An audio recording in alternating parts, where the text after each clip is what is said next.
the hope that I cling to. You mean more than this world to me. I wouldn't trade you for silver or gold.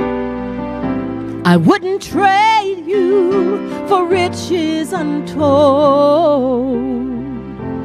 You are my everything.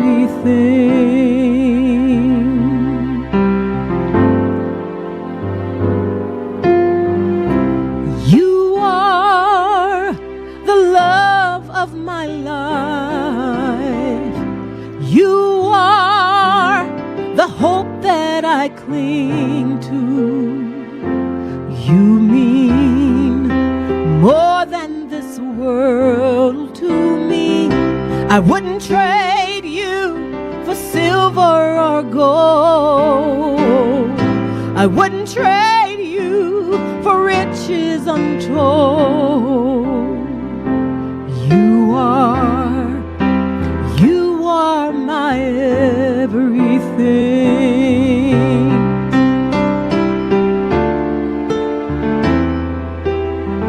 I wouldn't take one step without you. I could never go on. I wouldn't live one day without you. I don't have the strength to make it on my own. You are the love of my life, Jesus. You are the hope that I cling to. You mean more than this world to me. I wouldn't trade you for silver or gold. I wouldn't trade you for riches untold. You are my everything.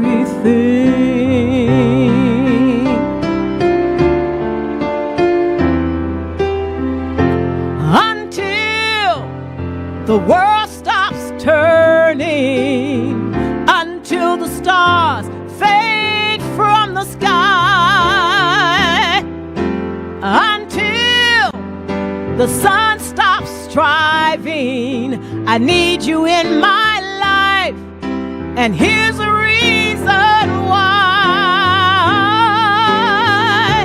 You are the love of my life.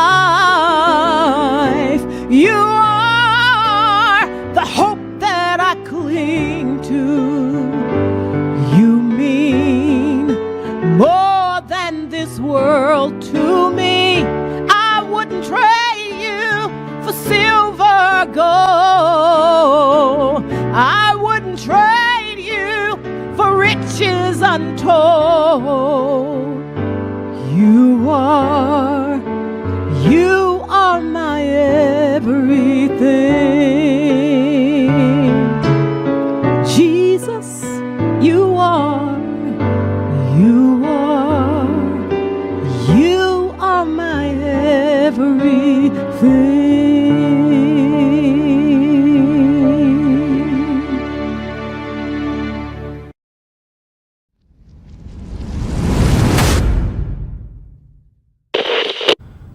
And good morning to you.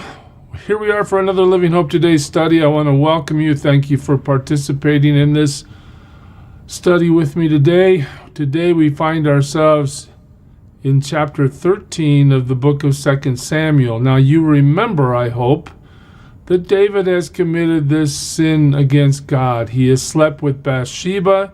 He tried to create a deception by bringing Bathsheba's husband home from the war so that he might sleep with her and David might be able to claim that the baby wasn't his. That didn't work, so he had Bathsheba's husband, his name was Uriah, murdered at the front of the battle lines. Okay, so we've got He's basically raped Bathsheba, taken her against her will. He's then deceived, or tried to deceive, and then he's murdered. Well, chapter 12 contains the confrontation that God sends through the prophet Nathan. And you remember, as we begin today, I want to start here. You remember what God said to David in that confrontation. He said, "Now therefore, the sword will never depart from your house, because you despised me and took the wife of Uriah the Hittite to be your own." The threat then, the consequence, I guess it's not a threat because it's really going to happen. It's a consequence, and God says, look, I'm going to continue to have victories in battles. In fact, at the end of chapter 12, we see another victory. But in your household, things are going to be terrible. The sword is never going to leave. And now we see in chapter 13 exactly what God's talking about. In the course of time, all right? Everything's settled down. God's told me I'm forgiven. Life seems like it's going on. God said the sword wouldn't leave my house, but I haven't seen anything bad happening. Everything seems to be cruising along. Great. Oh, wait. In the course of time, Amnon, son of David, notice this is coming from his household, fell in love with Tamar, the beautiful sister of Absalom, son of David. All right, so now this is a whole family. We got two sons. We got Tamar, the sister of one of the sons, all from David's household. Okay, that's the figure in play. Amnon, what happens to him? He becomes frustrated to the point of illness on account of his sister Tamar, for she was a virgin and it seemed impossible for him to do anything to her. Oh, wow. What does that mean? Does he want to beat her up? Does he want to rob her? No, I think it means he wants to sleep with her. Now, Amnon had a friend named Jonadab, son of Shimeah, David's brother. Jonadab was a very shrewd man. He asked Amnon, "Why do you, the king's son, look so haggard morning after morning? Won't you tell me?"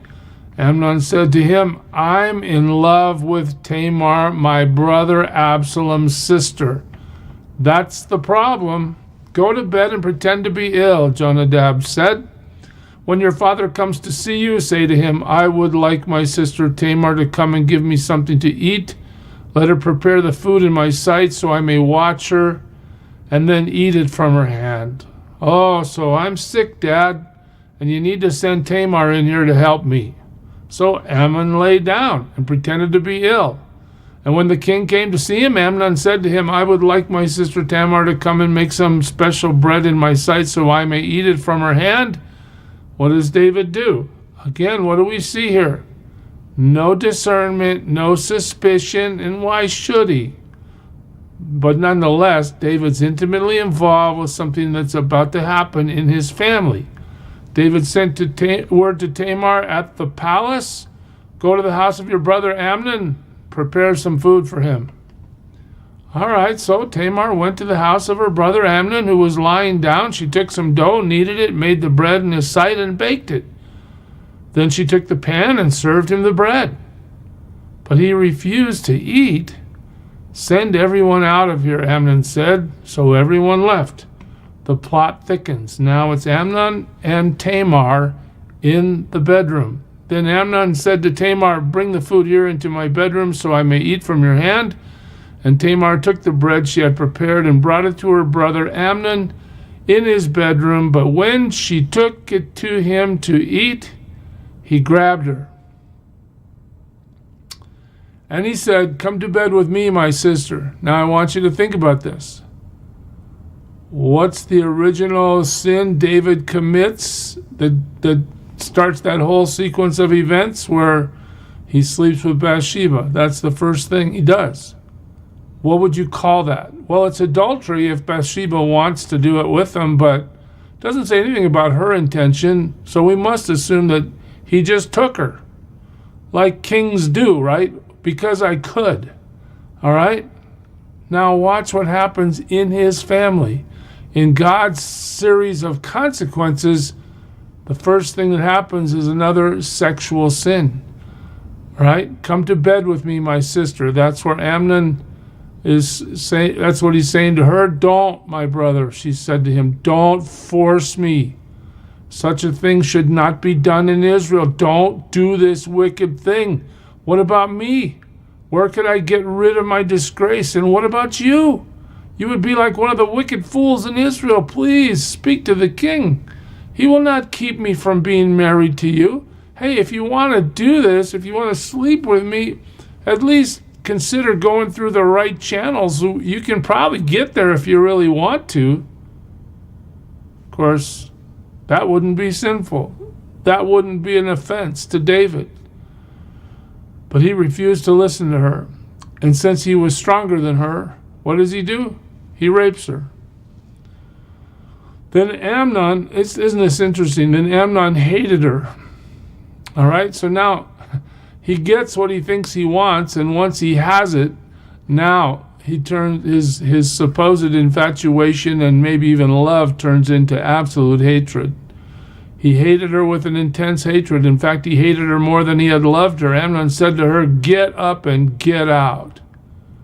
So now the rejection is here. We've had the rape. Now we have the rejection. No, she said to him, sending me away would be a greater wrong than what you've already done to me.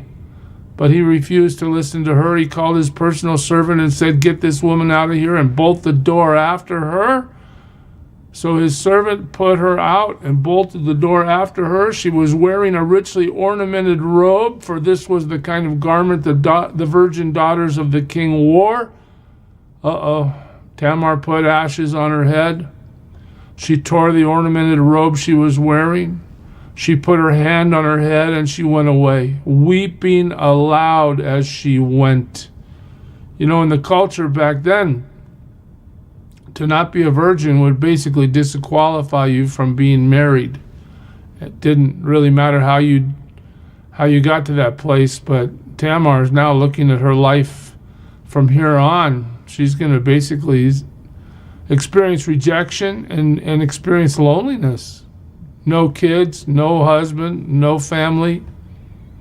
This is a terrible sin against her. Right in the house of David. God brings it right to David. Oh, you want to go sleep with some other woman? Let me bring this right to your house. Let me help you understand. But that's not all. Her brother Absalom said to her, has that Amnon, your brother, been with you? Be quiet now, my sister. He is your brother. Don't take this thing to heart. And Tamar lived in her brother Absalom's house, a desolate woman. Okay. Wow. Finally, David enters the scene again in 21. When the king heard all this, he was furious. Okay, great. The king's upset. What does the king do? What does the king do? He's the king. His son is guilty of raping Tamar. What does the king do? Well, the passage should tell us, shouldn't it? The passage just moves past that. I guess he didn't do anything. That'd be a good guess. Absalom never said a word to Amnon, either good or bad. He hated Amnon because he had disgraced his sister Tamar. Okay, so now we find out that Absalom is looking nice on the outside, but inside he's fuming mad. 2 years later, again, no mention of David intervening on Tamar's behalf or having any kind of family discipline, any kind of event that would take Amnon and shame him or discipline him. No. 2 years go by. When Absalom's sheep shearers were at Baal Hazor near the border of Ephraim, he invited all the king's sons to come there. 2 years, 730 days. Absalom's been fuming on the inside. Absalom went to the king and said, your servant has had shearers come. Will the king and his officials please join me?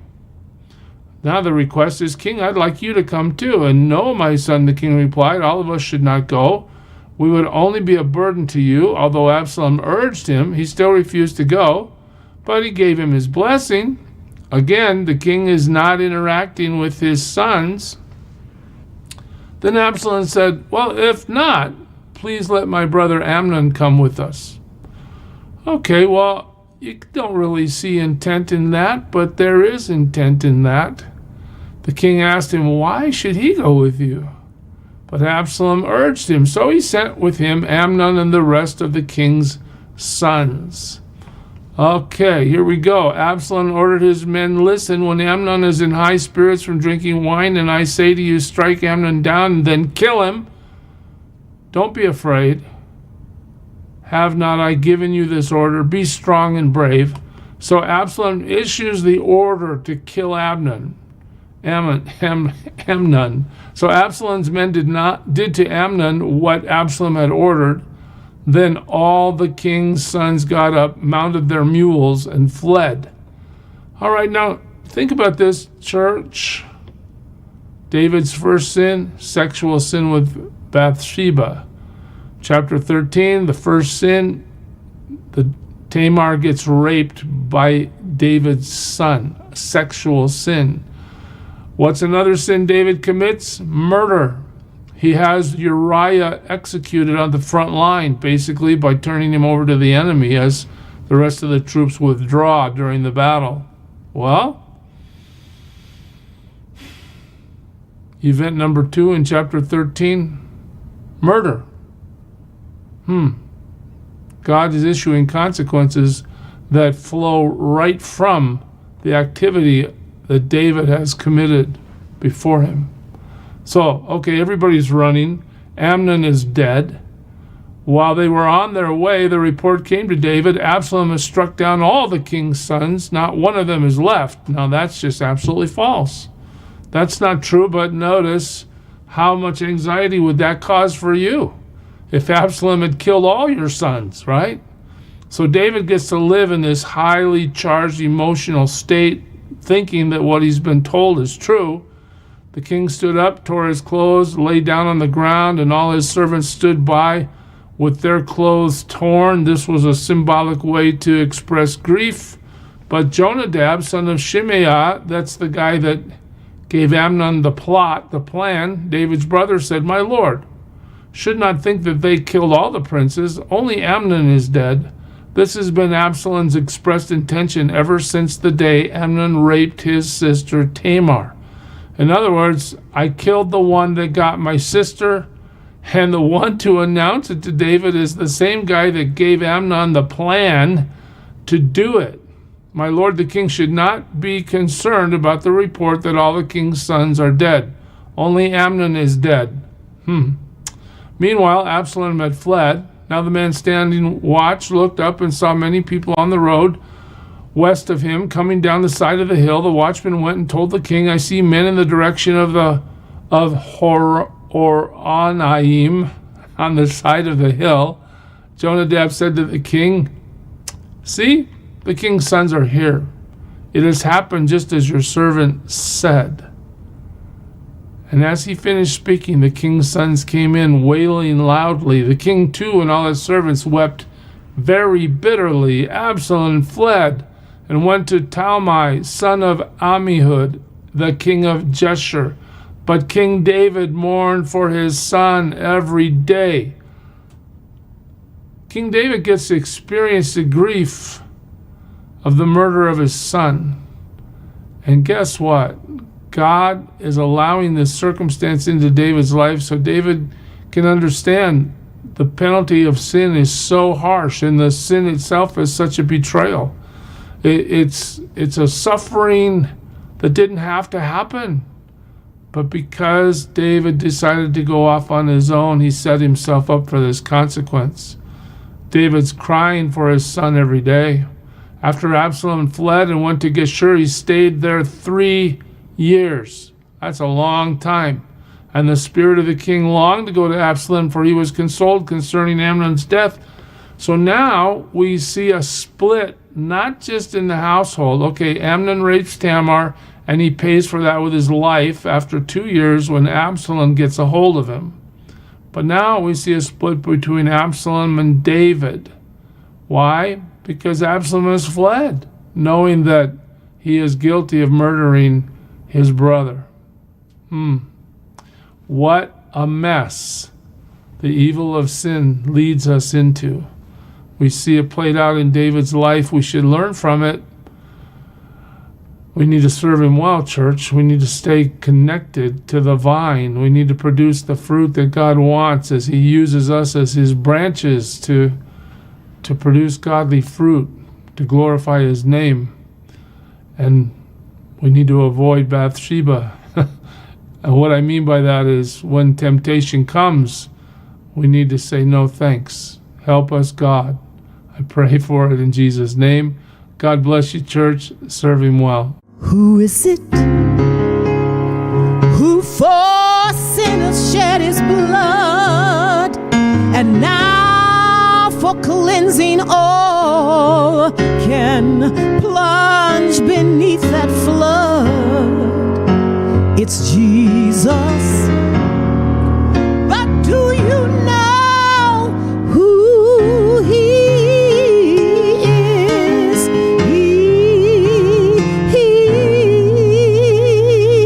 He's the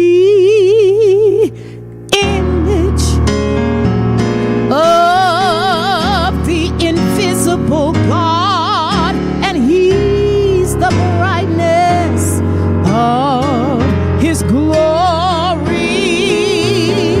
the first, the last, the future, the past. He is God.